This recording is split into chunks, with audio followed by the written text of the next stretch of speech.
Hey everybody, Chris Wagner here, and I just wanted to take a little bit of time to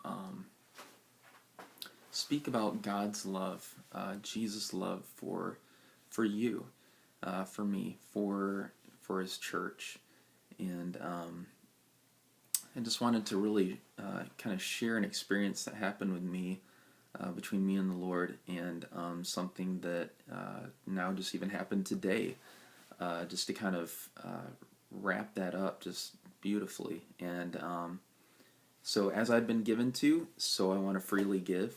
And I just want to share the good things that I have to give with those that are out there, and just express to you the goodness of God. And that's my heart to do that. So let's just kind of move forward with that.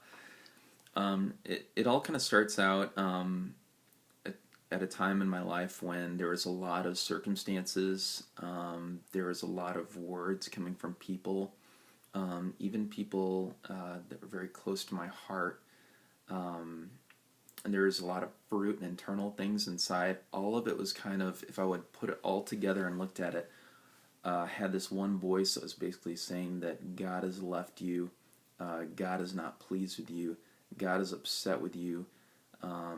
You're reaping what you've sowed, or all that kind of stuff. There's a lot of things that were happening that were not going in my favor anymore, and it had just come off a season where things were going in my favor completely. And at that time, it's easy to think that, man, God loves me, God is pleased with me. It's not based on my efforts, but it's just based in my faith, that Jesus' righteousness has done it, and that belief will cause you to do right, to become free, to be like Him and not live under religion, but to start doing things from the heart. So, anyways, I just kind of come off that. But while I was going through the process, there were times where I had missed it, and even missed it repeatedly. And then when all these things started to kind of slowly die off one by one, certain areas of favor just seemed to kind of fall by the wayside. Opportunities closed up. It was very easy for me to start thinking, well, man, it's because I'm dealing with this that God's not pleased with me, and these things are falling by the wayside. And it was very easy to start wanting to get panicked and start trying to get into my works and trying to get these things under control so that God's favor could return. And that's not the kind of life that God wanted me to live. Anyways, long story short, I had taken on a lot of anxiety at that time.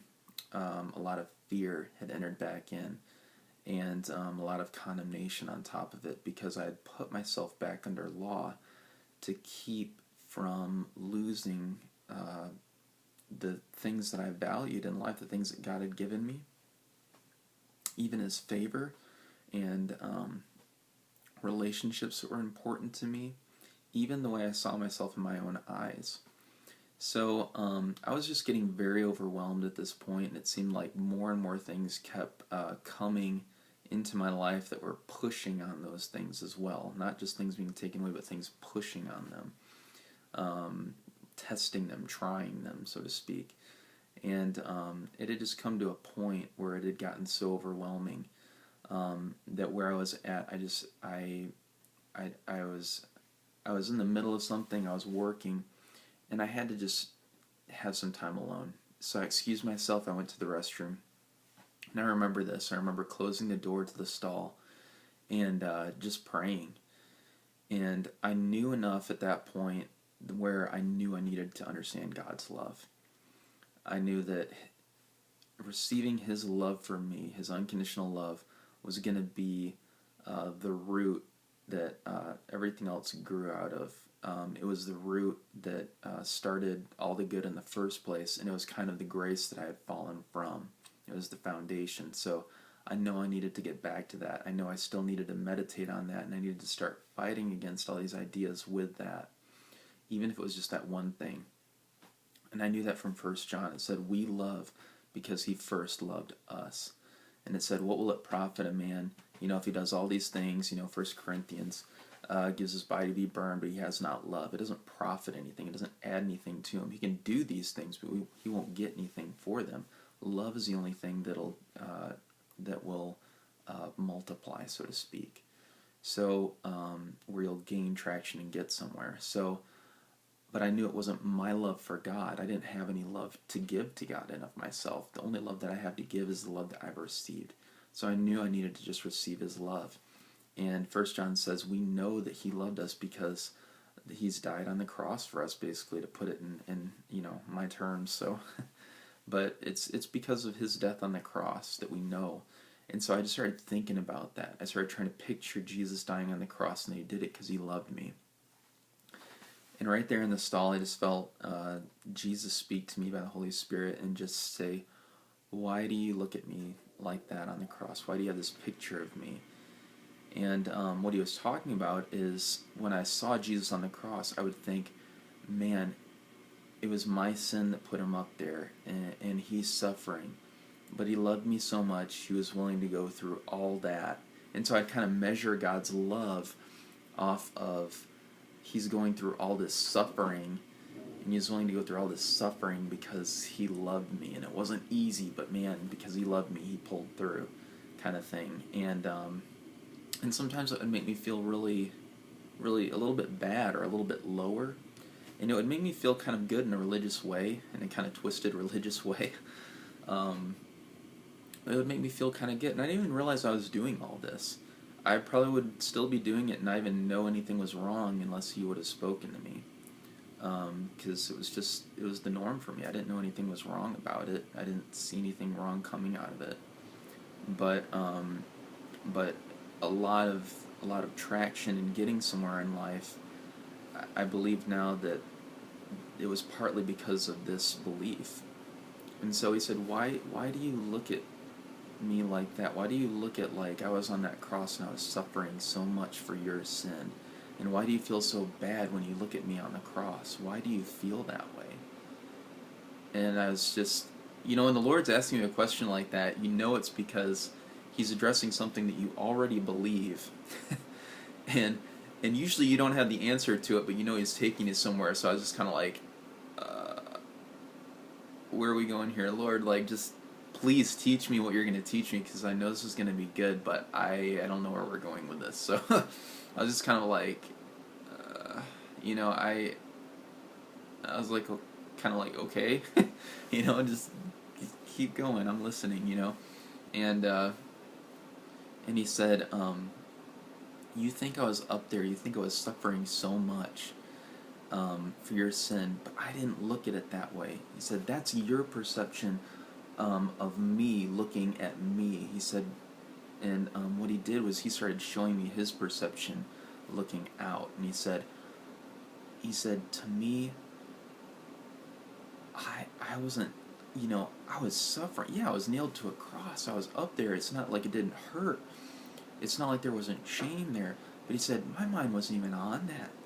He said, and he started talking to me. He said, I loved you so much.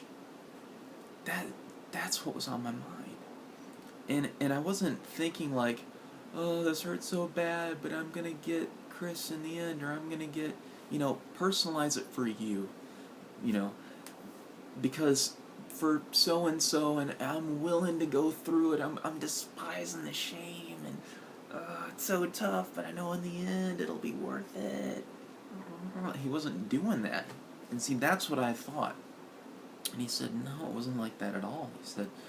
He said that was there, but he said, if you want to put it like into a pie chart or something like that of what was on my mind, he said, maybe that was like 3% of what was on my mind, if that, He said, but the reality is that I wasn't even considering it. It wasn't even on my mind.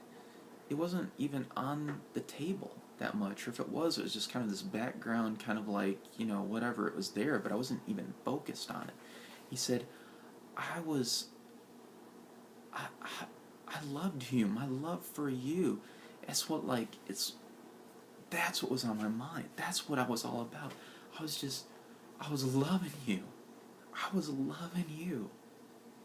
And so when you look at me now on the cross, don't look at me suffering so much, even though I went through that. And that was the price I had to pay. But I loved you, and because I loved you so much, and because love expanded so much in my mind for you, there wasn't room for uh, me thinking about all my suffering. There wasn't room for me uh, to think about all the pain and the shame that was there. There wasn't room for it. I was just consumed with your love. And and you, when you look at the cross, Chris, when you're going through these things, and yes, you need to take my love in, it's how can you do that if you don't think that I was so consumed with love for you with that? If you think that I was just gritting and bearing it because I loved you, that wasn't it. You're not going to receive the love, the real love, the pure, potent love that you need to receive to overcome these things. He goes, and I'm realizing now that that's what he was doing. He was showing me that so that I could receive true love. not this not this religious man's idea of what God was going through, but really what Jesus is saying his love for me was. And his love for me was that I wasn't even considering it. And so I was in the stall and I was thinking about all this stuff. And he started showing me, he's like, you need to just come before my cross. And he just had this picture, like, if the cross is here, and here he is, he's actually on there. And he's paying for my sins, he's still alive there. And nobody else is there. There's no centurion right now, there's no John or Mary's or anything like that there. It's just me. I'm the only one. And it's his love for me. And he's so in love with me. He's doing that for me. He cares about me so much that when I look at him, I'm not looking at him and focusing on the price of my sin and becoming sin conscious again, but I'm looking at how much he loves me, that he's putting my sin away, and that even though he's going through this, sin isn't the issue, it's his love. His love is swallowing up that sin, and it's spitting it out. My sin was too big for me, but his love is way too huge for that sin. And he's coming up to that sin, and he's just swallowing it up. He's overwhelming it. It's like a whale swallowing a sardine. It's like there's not even a comparison.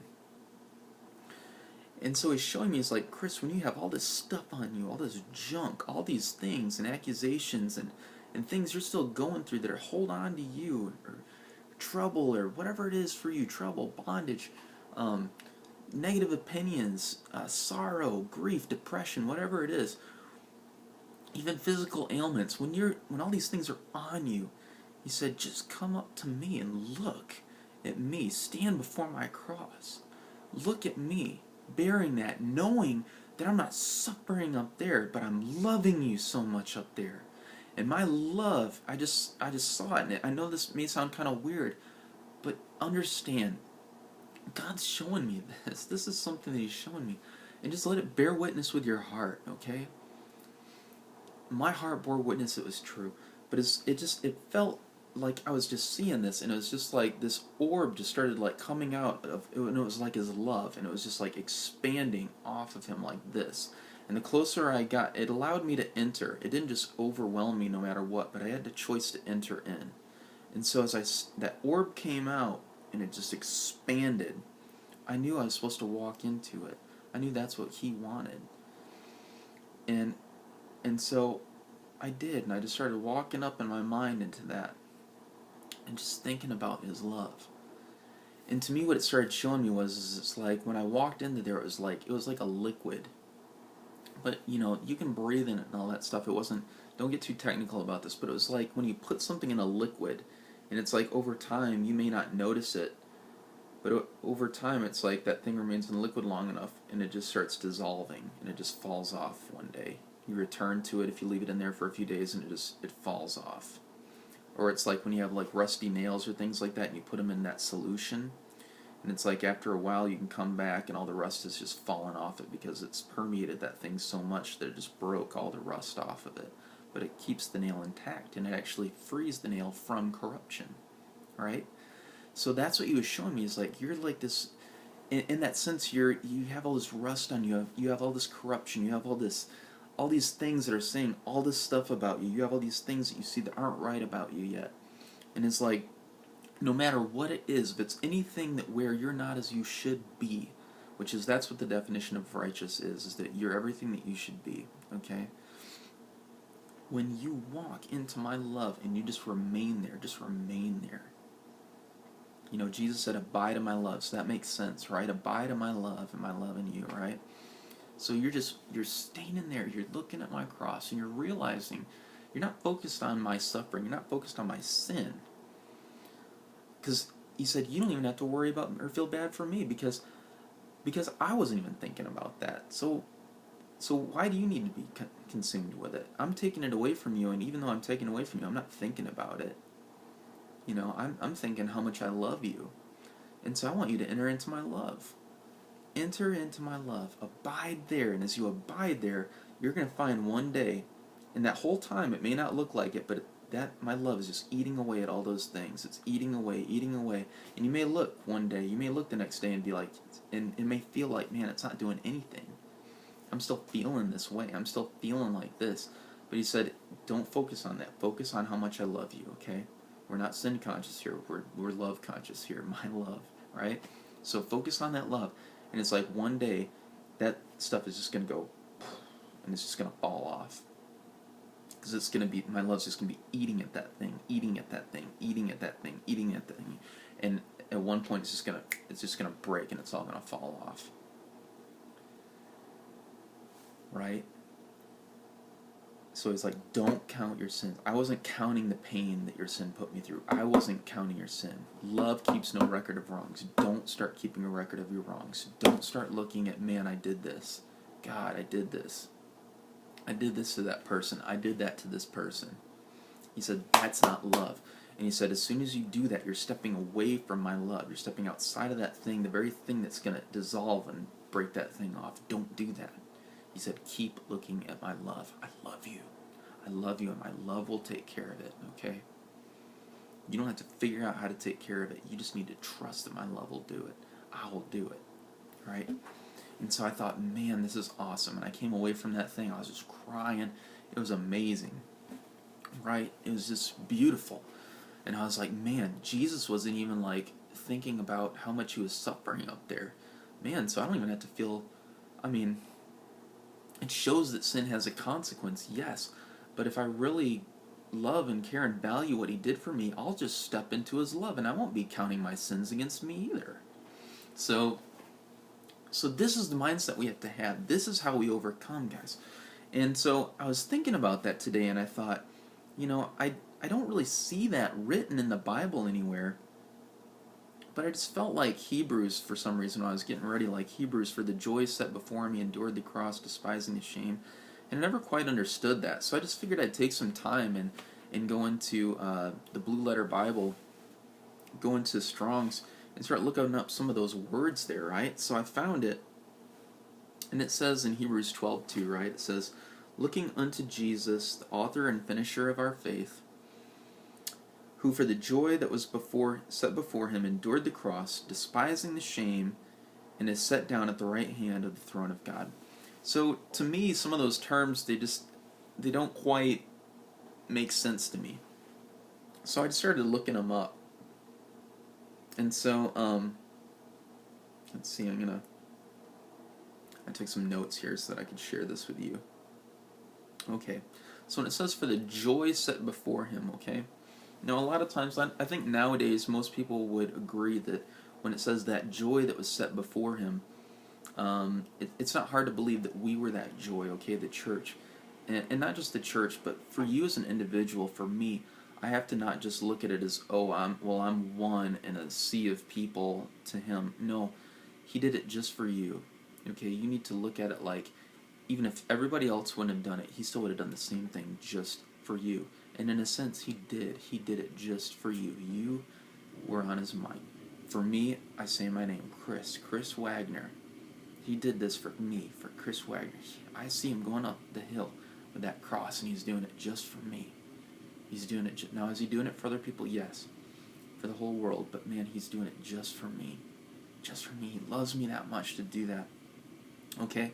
So for the joy set before him, that's us. But I really want to back this up scripturally too, not just because, there's a song out there, but man, I looked up that word, and in the Greek, it's the word, and I may not be saying this right, so just give me some grace on it, but chara, or chara, chara, okay? And it's in the Strong's there, and it means joy, gladness, the cause or occasion, joy, gladness, and then the joy received from you. Look at that. Look at that, guys. I couldn't believe that when I saw that. I rejoiced when I saw that, because I was like, man, Jesus, that's just what you showed me. You were thinking of me when you were on that cross. Who for the joy set before him endured the cross, despising the shame. So, for the joy set before him, he was thinking about me. I was before him, okay? It didn't say because of all, the sin that was in the way between me and him, he endured all that just to get to me. It doesn't say that. For the joy set before him. Okay, so I was on his mind. So joy, gladness, the joy received from you, from me, okay? The cause or occasion of joy, okay? We're the cause and occasion for his joy. Of persons who are one's joy. That is awesome, guys. Okay, so we are, and here's another little side note. I'll just throw this one in just for a bonus, okay? When it says the joy of the Lord is your strength, think about that, okay? The joy of the Lord is your strength. Who's the joy of the Lord? Or what is the joy of the Lord? You're the joy of the Lord. I'm the joy of the Lord. And knowing that I am his joy becomes my strength. Because I know that he delights in me, that makes me strong. That he loves me, that I am the apple of his eye, that gives me strength. That gives me strength. It's not because of what I do is the joy of the Lord. I am, me just being who I am the Lord's joy. Okay, do you understand that? Joy of the Lord is your strength. Because, man, you guys, you can just think about that for a while. That'll just blow your mind for a while. That's awesome. Okay, so I want to move on here, okay? Now there's another word here, and it says, for the joy set before him, he despised, let's see, let's read this. For the joy that was set before him, that was us, endured the cross, despising the shame, and is set down at the right hand of the throne of God. Okay? Now, when it says endured the cross there, the basic sense that I got out of that is that when he endured it, it just means that it says to follow after, or to be behind something. So it just means that he didn't bypass the cross. It says in the Bible that he could have called down all these angels to set him free. But see, if he didn't pay that price, he wouldn't have had the joy that was set before him. So what it's basically saying is that Jesus, we were his joy so much. He kept his joy in us so much that he was willing to pay the price to have us. Okay? He was willing to go through the cross to have us. But remember, this isn't about the cross, it's about the joy, okay? He's thinking about the joy. He was able to, and it's telling us here in Hebrews that we're able to go through something when we think about the joy of what we're going to receive. Not about what we have to pay, but about the joy, okay? We're not lack-minded, we're provision-minded, okay? This is what we're going to have at the end of this, and I got more to say on that too. It doesn't just end there, it gets better than that. That's just one layer. There's higher layers than that in here.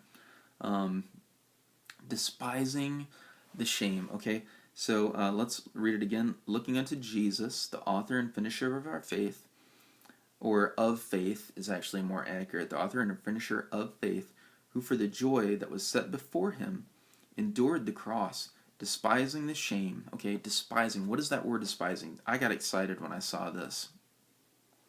The word despising there is the Greek word, and I'll probably butcher this too, so just give me some grace. Kataphronio. Okay, kataphronio. Okay, and what it means here, and I got so excited because to me, I used to think of this in a certain way, but this proves to me what Jesus was showing me. And I just found this out today, guys. This is awesome. And what it means is to contemn. I don't know if that they meant to say condemn there, but it says it's contemn. C-O-N-T-E-M-N. Maybe my vocabulary is just not big enough yet. But yeah, it says contemn. Okay, to contemn, despise, disdain. Okay, but this is what he showed me. Okay, I really, as far as what he showed me for the intents and purposes of what we're talking about, despise and disdain isn't a good translation here. To contemn, despise, disdain, but this last one is what would have been a lot better to use. Think little or nothing of. Oh, when I saw that, my jaw dropped. Mind blown, guys. This proves to me what he showed me. And this makes me so excited because it just confirms what he already told me. And it's in the Bible. I was reading over it all the time, but I wasn't understanding it, and now I understand it. When it says despised, let me just make sure I'm getting this right. I want to make sure we're doing everything correctly here, that I'm teaching you correctly. Yeah, despised the shame. Okay, there was such shame on the cross. Not just because of the fact of being put on a cross, not just the fact that he was hanging there naked, not the fact that he was being mocked and ridiculed, and that all the blows showed punishment for something that was done wrong. All the jeers that were being taken at him, and the shame that would bring even on his family. His mother was there watching this.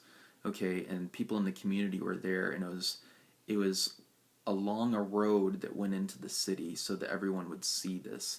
And the accusations are pinned right over top of you as to what it is that you did wrong, and you're just hanging there. I mean, your hands are nailed. You can't move that thing. You're suffocating. You can't even pronounce your own defense. Not that Jesus was going to do that anyways, because he was silent before the shearers. It says he kept his mouth shut because he knew that wasn't his sin. Isaiah talks about that. We considered him stricken and smitten by God, but it was because of our iniquities and sin that he was bruised and crushed. Okay, it wasn't what he did, and he knew that, but he wasn't going to raise an accusation, because even just to raise that accusation, what it would do was, if it wasn't his fault, then people would say, whose fault is it? And it would condemn us. Isn't that beautiful? He closed his mouth because he didn't want to condemn us. He's like, I'll take it. I know it's not because of me, but I'm going to take it. I'm going to be the lamb that takes away the sin of the world. And I'm going to keep my mouth closed. Love doesn't keep a record of wrongs. He's not there to defend himself. God's going to defend him by raising him from the dead, and he did. But anyways, let's just move on. Despising the shame.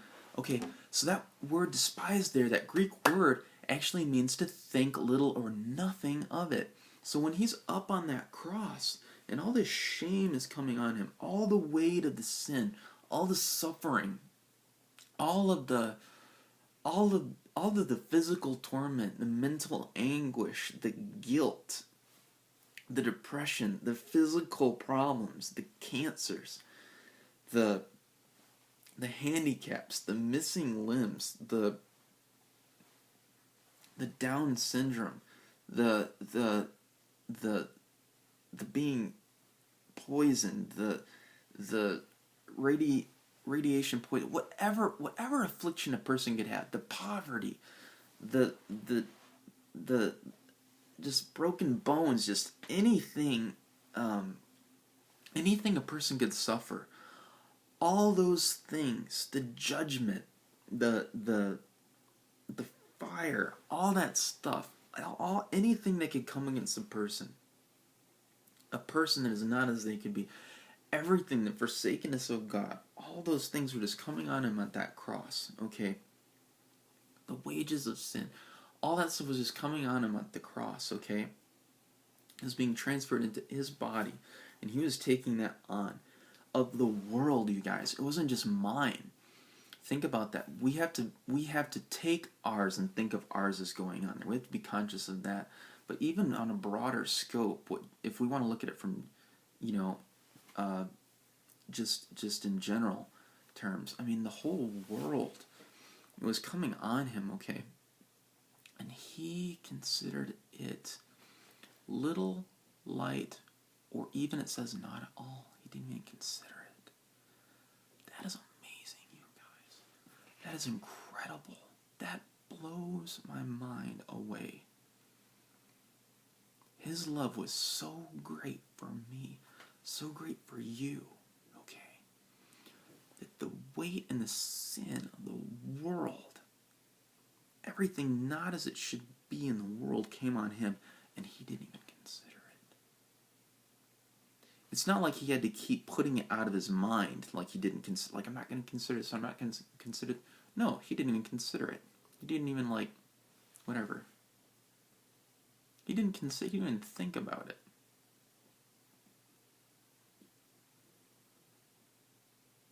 That's incredible, you guys. That's incredible. So when you look at Jesus, you should see love, and only love. You shouldn't feel a sense of guilt that, man, it was my sin that put him up there. No, it wasn't your sin that put him up there. It was his love for you that put him up there. And he didn't think, man, he wasn't thinking about the cost of it and all this stuff like that and going back and forth. No, he loved you, period. And the Father said, this is what you have to do to get what you love. And he's like, all right. Once he submitted, he went to the cross. Yes, there was hardship in the garden. And I think we think that just carried on throughout the whole thing. And it didn't. Once he was done in the garden and he had been done praying, he put it to rest. I love that in the Passion of the Christ where he takes that heel and just stomps the serpent's head. It's like, as soon as that was there, done. It's finished. I'm not thinking about that anymore. I've decided what I'm going to do, and I'm not even considering it anymore. I'm thinking about the one that I love. I'm thinking about my Father. I'm thinking about my bride. And this is just a momentary and light affliction. Matter of fact, I'm not even going to think about it anymore. And one of the words in here, too, is just so amazing. So amazing, you guys. Okay. I think it is that word, man, I can't even find it right now, but I was looking at all those words in the Greek in that verse. And one of the things it talks about, oh no, I know what it is now. Sorry. Let me go back. Okay. Now, let's go back a step. When I was in that stall, another thing that he showed me was he brought up that verse, and it's in Genesis. Let's find this here. I want to find this. It's in Genesis, and it is Genesis 29:20, and it talks about Jacob when, after he saw Rachel at the well, and he goes to Laban, Rachel's father, and he says, look, I love your daughter. He said, I am, and back at that time, this was kind of how things were done, but he said, I'm akin to her, and we have a line that went from your, way back. I'm a part of your household, and he's like, I'll work. What's the price? What do I need to pay? And Laban, they worked out a deal, 7 years, okay. And it says, but here in this verse here in verse 20, it says that he said it only seemed like a few days to Jacob because of his great love for Rachel. He worked 7 years, and it only seemed like a few days. Now, I want to go over some of the Hebrew here, because I was looking at that too. And when you look at a few days there, that's not a good translation, okay, when you actually look at the real words. And what it actually means is, if you want to get into it, is 1 day. It seemed to him, a better translation would be 1 day, okay? It only seemed to him like 1 day's work because of his great love for her, okay? Now we see that love it's so great that it minimizes the cost of something. Okay, when there's someone that, I look back and circumstances and things, or even now when I love somebody, I don't think about how much of a cost it is for something. I don't consider that, and when I start doing that, I have to look at my love, how I'm receiving love from God, because apparently I'm believing a lie that's not allowing God's love to come in, and I'm making that bigger than what God's love is. Okay, I'm looking at that and I'm magnifying that in my eyes instead of seeing God's love for what it really is, that it's this huge thing that can swallow up this little puny thing that I'm magnifying in my eyes. I'm considering a problem. It's not a problem, okay? God's love will swallow it up. God's love is huge. And it will displace or supplant, which is awesome because that's what Jacob's name means. It means to supplant. And that's what God's love will do. It will supplant the problem in your life. It will overwhelm it. It'll swallow it up and spit out the bones, man. It'll take over. And it'll push that thing to the side. It's just like in 1 John when it says, fear shows that you have not been perfected in God's love. Because when love comes in, fear goes out, man. It will displace, it will supplant anything that is not of God in your life. And I love that. We don't have to figure out how to get out of bondages. We don't have to figure out how to heal ourselves. We don't have to figure out how to change things in our life. All we have to do is abide in His love and just receive it. Stay under that waterfall of His love, His grace. Just drink it in and take it in for all that it's worth. Don't demean it. Don't put it down and say, it couldn't be that good. I can believe it's this good, but God, you're saying it's this good? Like, I don't know, I just don't see it. Now, if you're having a hard time at first, that's okay. But I would encourage you to press the envelope. I would encourage you to say, man, if it's this good, and let the Lord lead you in this. I'm not saying you go off on your own with your own ideas and do this. But when the Lord just kind of throws an idea out there, be like, look a little higher, son. Think a little bit better of this love. And He gives you a few options to think of. Man, take that highest one. Take that highest one and say, I bet you, Father, that your love is the best out of all these three. Not the second best, not the third best, but it's the best one out of all these options you're showing me right now. I bet that's true. And you know what? As I've started doing that in my life, and I'm thankful for the teachers and the books and the friends that God's brought into my life that have encouraged me and led me into these things. Thank you, Jesus, for them. I'm so thankful that You used them to help me start seeing this in my life and having a greater foothold in my life of Your love. But man, it's been incredible because He started showing me that, yeah, that's true. And I believe at any level that you're at, He's going to show you, yeah, that's true. But really what He wants to do is He wants to show you how true it really is, how good it really is. He's like, yes, I love you this much. Yes, I love you this much. But you know what? I want you to start reaching for this, because what I want to show you is that when you reach for that yes, I love you that much. So I feel like the higher we reach, we're just going to keep seeing that, yes, God loves me that much. When we choose the top of the options that we can believe for, I believe God's going to say, yeah, I love you that much. And so, anyways, getting back to Jacob and Rachel, right? It's that better translation there is it seemed like even though he worked 7 years, it seemed like it was one day to him. Now this is amazing to me, guys, okay? Because there's a 1 day and then there's 7 years, okay?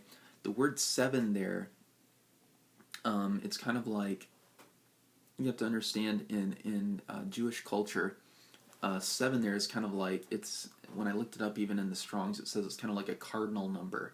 So it's kind of like saying, like, in a sense, like an infinitesimal, like it's to name the full quantity of something, you know, like, or to however many numbers, like it's like an infinite, like it could, you know, it's like it has no restraint, it has no ceiling, you know, it's the infinitesimal amount, kind of, it's kind of symbolic for that too, okay?